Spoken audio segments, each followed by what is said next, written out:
Hey Frag fam, what is going on? I hope you guys are all doing well today. Elliot here. Welcome back to The Fragrance Well.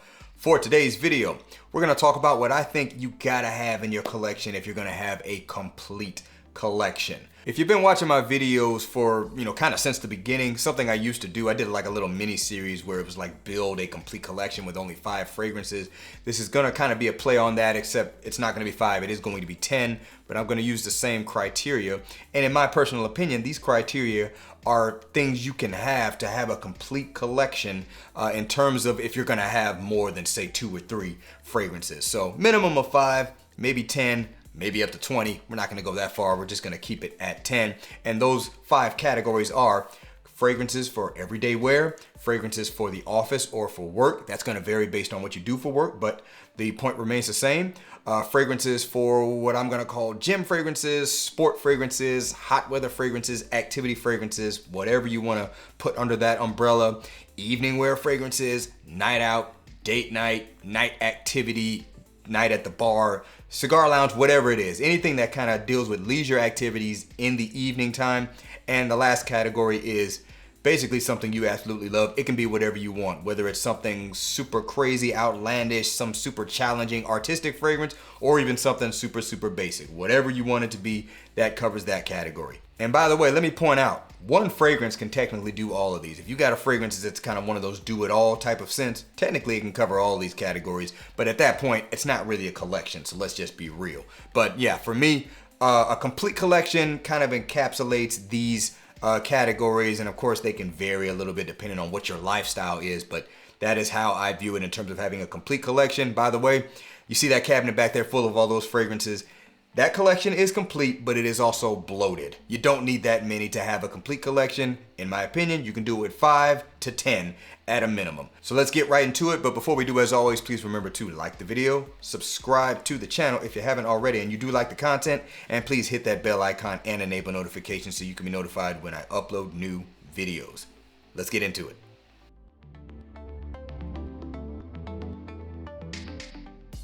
All right, so these first 2 fragrances are ones I consider great for the everyday wear category. They kind of can work for anything for the most part. First one, Marc-Antoine Barras, it's Ganymede. Marc-Antoine Barras, Ganymede shouldn't be a surprise if you are a veteran of my channel. You know this is my favorite fragrance at this current time. And this scent truly is one that kind of can be used for any scenario, any situation. I would rock this in any seasonal weather occasion, indoor, outdoor, whatever. For me, Ganymede just works, and there's something about this scent that I think really just kind of speaks to my personality. I don't know what it is, but it just works for me. What is this scent? It's a little bit mineralic, it's slightly spicy and leathery, good amount of saffron, a orange flavoring by way of mandarin, a little bit ozonic as well, and it has some dry woodiness. Kigala wood is in here, a lot of immortelle. For me, the immortelle kind of comes across like burnt sugar, and that mixes with the mandarin, creating this burnt orange sugary vibe.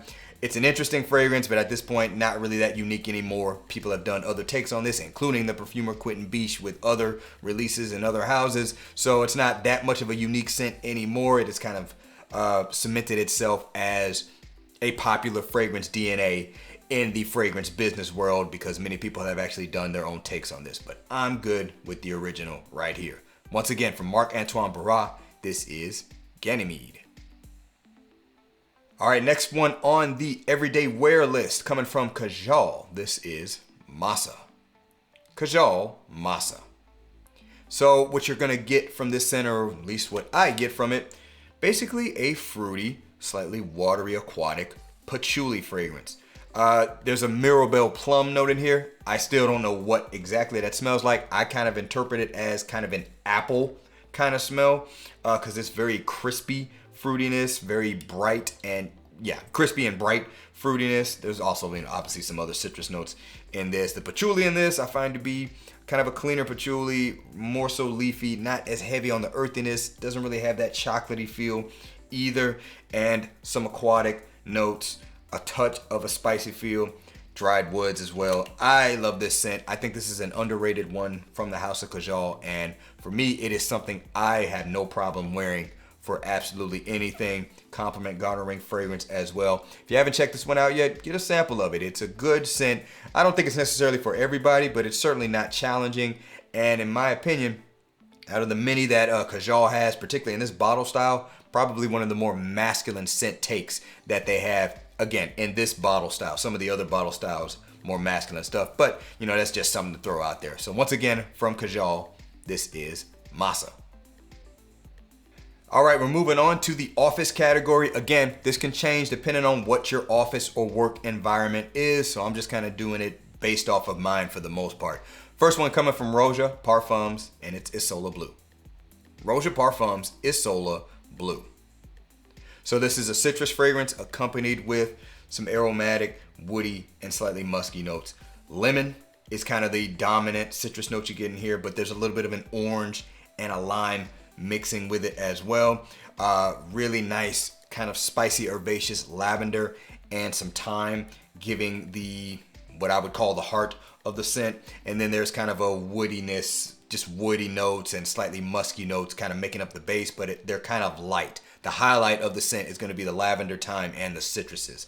And I love the way this stuff smells. This is a great office scent in general, in my opinion, but it's also one you can kind of use for leisure if you choose to. I would say, even though this is kind of a gentlemanly fragrance, even if you work outside, I think this is a good scent to wear, in my opinion, particularly if it's hot out. Who doesn't like a good citrus fragrance? I think this one is a great citrus fragrance. Maybe not the best for that occasion, but it is one you can wear. But for me, I love kind of having this one higher up on my tier of fragrances I consider office friendly for my typical workday. Once again, from Roja Parfums, this is Isola Blu. All right, guys, next one's coming from Zaharoff, and this is Second Soul. Zaharoff, Second Soul. Let me first give my apologies because I know this fragrance is pretty much impossible to get at this point unless somebody is selling it, which is going to be rare in my opinion, because this was a limited edition release from Zaharoff in partnership with Justin Copeland. This was one of two fragrances he did with the brand, but unfortunately, once it was sold out, that was it. I would love for them to kind of bring this back, but I don't know if they're going to do that. But anyway, I like talking about it every now and then because the fragrance just deserves that shine. Basically, a modern take on a barbershop fragrance. Kind of has a little bit of an ode to that 80s barbershop feel, but with some deeper and richer notes and a little bit of a modern balance to it, if you will. There's some very rich resins in here. I get a lot of myrrh out of this. Has these spicy elements and also some cooling, fresh elements. I pick up a good amount of juniper in this as well. And of course, the woodiness and the slight, I don't know if there's oak moss actually in this scent, but it kind of has an oak moss feel, but maybe not so much for those who, really don't like oak moss in fragrances. I feel like you get the attitude of oak moss in this, but you don't actually smell oak moss overall. But man, this stuff is amazing. It's a powerful fragrance. This lasts all day on my skin. Gets really rich and a little bit warm once it kind of dries down, but it still keeps that gentlemanly barbershop feel. And I like wearing fragrances like that to work. So this one here, I'm gonna cherish the bottle as long as I can. Problem is my dad also likes this scent, and I've had to decant him a good bit out of this, and next time I see him, he's probably gonna want some more. So hey, it is what it is. If he likes it, I don't mind sharing it with him. Once again, from Zaharoff, this is Second Soul. All right, guys, the next category is going to be gym / leisure / warm weather. I think this one's a little bit loose, but in my mind, it's basically sports style fragrances to some degree, but not completely, and you'll see why here in a second. But the first one's going to be coming from Chanel, and this is Allure Homme Sport Superleggera. Chanel Allure Homme Sport Superleggera. So obviously, this one is a sport fragrance, as the name implies. If you're familiar with the original Chanel Allure Homme Sport, this is kind of a modern play on that, kind of a rougher around the edges play, not really so creamy, if you will. Stronger emphasis on the citruses without the creaminess, so very much a Mandarin style citrus, which is synonymous with that Allure Homme Sport line. And this one also has kind of a marine kind of feel. I don't know if there's actual marine ingredients in this. It just kind of comes across that way. Maybe it's the blend with the citrus and the woods, and you're getting a pretty strong cedar sandalwood combination. I've said it once and I'll say it again. Smells like the cedar sandalwood that is synonymous with a lot of Chanel scents. It's just kind of ramped up in this one. But there's no sweet and creamy elements in this version of Allure Homme Sport compared to the original or the Eau Extreme or any other flankers that exist, if there are any more. I don't think there are any more sport flankers. There's a lot of Allure fragrances, but that's neither here nor there. Great gem scent in general, great for the warmer weather. Honestly, great for everyday use. This stuff smells really, really good. It's a good masculine citrus fresh fragrance with a woody touch to it. Has a little bit of a bark to it, but it's not too much, if that makes any sense. So once again, from Chanel, this is Allure Homme Sport Superleggera. All right, so the next one's gonna be coming from Mason Francis Kurkdjian, and this is Aqua Cologne Forte. Mason Francis Kurkdjian, Aqua Cologne Forte. Now remember I said this category is kind of loose. For me, this is a little bit more of a leisure fragrance. I would wear it for sport-like activities, but it wouldn't be my first choice, and I certainly don't think of this as just another sport fragrance. It's not. First of all, this is an awesome tea fragrance. The tea note in here is going to be reminiscent of matcha green tea, and I think it's very well represented here.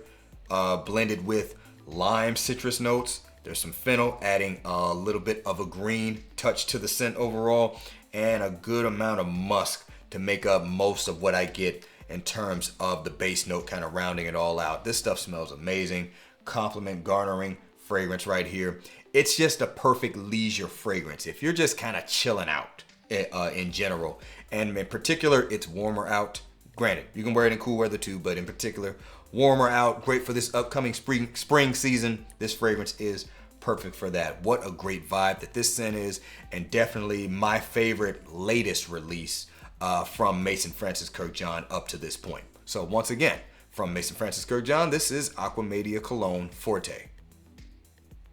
All right, guys, so the next category is going to be evening occasions, night out occasions, anything that kind of goes into that time frame that involves a leisure attitude, not necessarily a professional one. And there are literally thousands of fragrances that you could put into this category. I got dozens I could have considered, so the ones I'm considering are just potential options. First one from Nasomatto, this is Baraonda. Nasomatto Baraonda.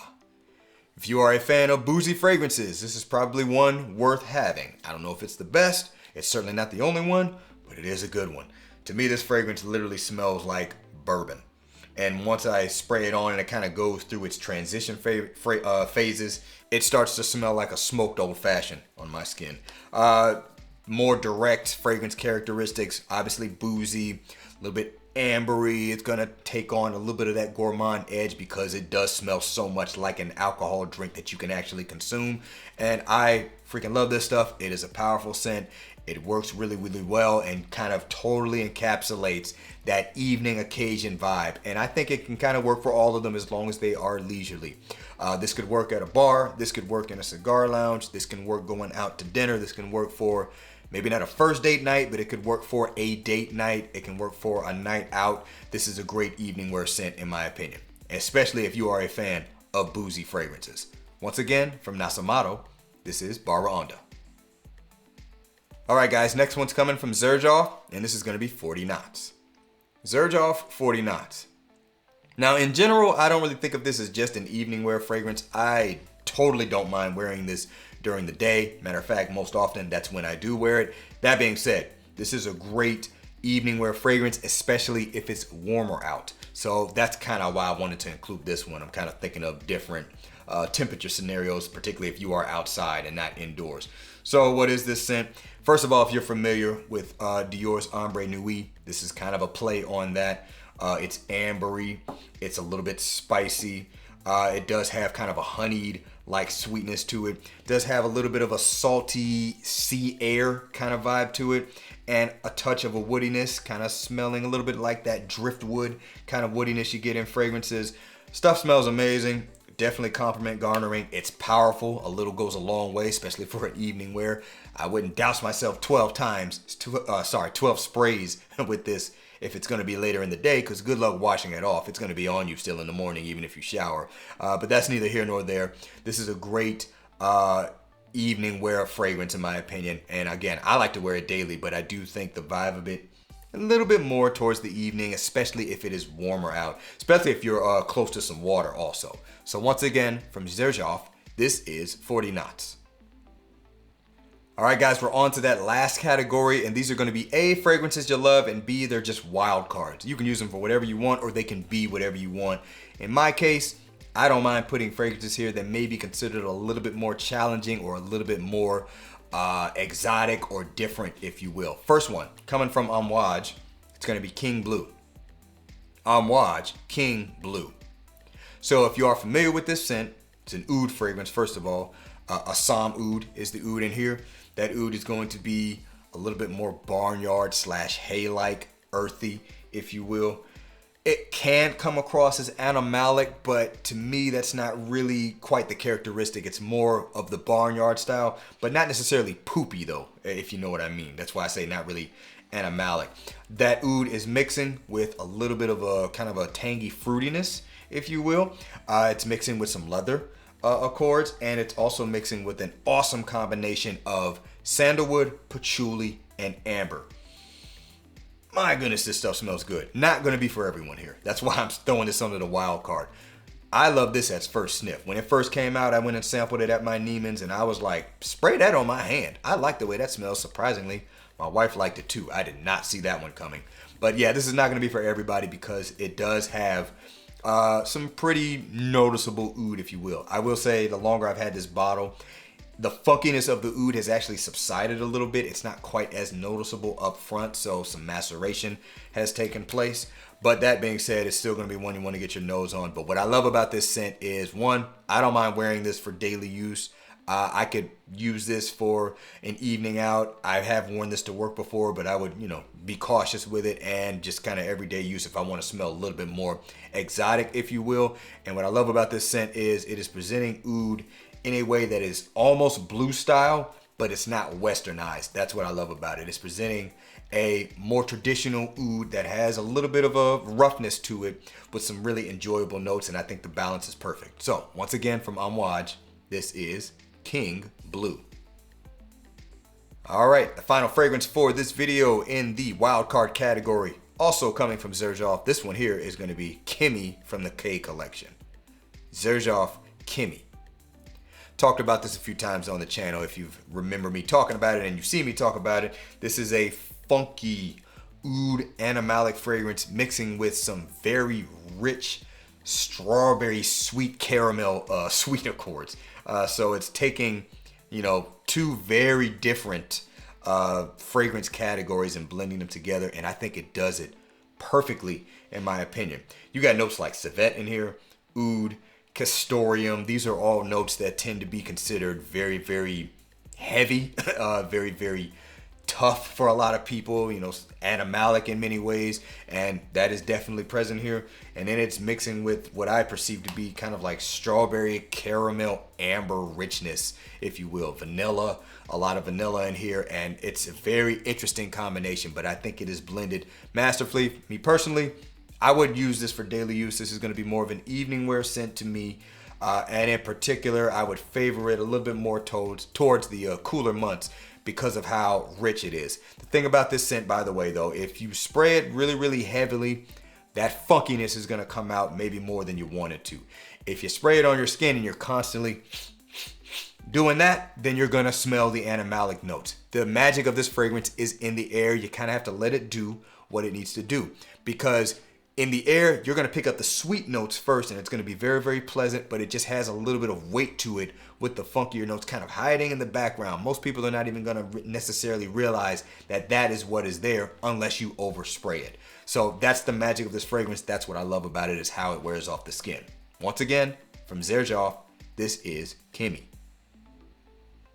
All right, guys, so that is my thoughts on how you would build a complete collection. Again, you can have a collection as big as mine, and it could be incomplete, because if you can't find fragrances to use in every scenario that you might need on a given basis, then your fragrance collection is incomplete, in my opinion. At the same time, if you've got fragrances that cover all of your daily or lifestyle bases, then you have a complete collection, and that can be done with 5 fragrances or 500. But at that point, your fragrance collection is simply bloated, but it still can be effective. That's kind of how I feel about my collection. It's very much bloated, but it is effective. So let me know down in the comments below, what are some things you would put into your complete collection? If you have a different category you think should be included to feature a complete fragrance collection in terms of usage, let me know what it is down in the comments below. I would love to see what you guys have to say. So thanks again for watching all the way into the end. I really do appreciate you guys. Please remember to be well and smell well. And I will see you in the next episode of The Fragrance Well. Have a good one.